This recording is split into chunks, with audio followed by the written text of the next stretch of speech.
after ko, pagdating ng desktop. Hindi,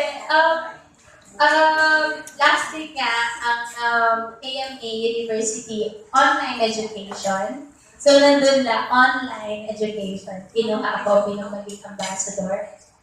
At, mababalance ko, bakit? Kasi online. Sabi ko nga, kahit 5 oras ako sa traffic sa EDSA, baka makagraduate na ako. Pero, yun, dahil online, sige, hindi naman lahat kayo nandun, sasabihin ko ulit. Ang kwento ng AMA online education, nung kinukuha ko na mag-endorse, sabi ko, parang hindi ko matatanggap dahil paano ako mag-endorse kung hindi naman ako nag-aaral talaga. Sabi nila, hindi, ano naman to, online education, bago nila. AMA online education. Sabi ko, okay, pero kasi ako yung tao. Di ba may kanya-kanya naman na klase ng estudyante? Sabi ko, ako yung estudyante na gusto ko may nagtuturo sa akin. Gusto ko may nag-guide sa akin. Hindi naman sa wala akong tiwala sa sarili ko pag mag-aaral ako ng sarili ko lang. Pero mas maganda kasi na meron kang mentor, may teacher ka talaga na magtuturo talaga sa'yo. At i-correct ka o kaya sasabihin mali ka. Yung ganon. Tapos sabi nila, ay, huwag ka mag-alala, may 24/7 na mentor ka. Pag may tanong ka, pwede mo siyang i-video call. Or pwede mo lang, dadalhin mo lang siya, tapos anytime sasagutin ka na.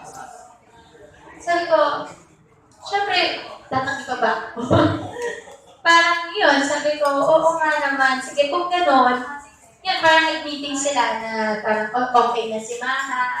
Kasi nung una sinasabi ko, kung hindi ako makakapag-aral, baka pwedeng yung scholarship ibigay na lang sa mga kapatid ko, sa mga half-brother and sisters ko, kung pwedeng ibigay na lang.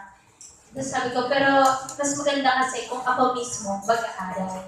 So nung in-explain sa akin na it's online education nga, at may mentor 24/7, hindi na ako nakatanggi. Kasi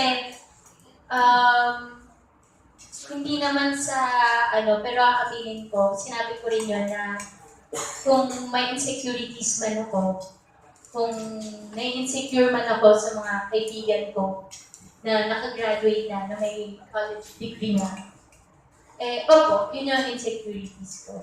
Ang hindi ako nagkaroon ng degree. But because of AMA University, parang ito na yung first step para matupad ko yung pangarap ko sa pag-aaral naman. Alam kong mahirap, pero I will really try my best. Total traffic nga naman. So, ayun po, yun yung isang feeling ko kahit na hindi pa ako graduate, biggest achievement ko na yun, ang makabalik, ang makapag-aral ulit.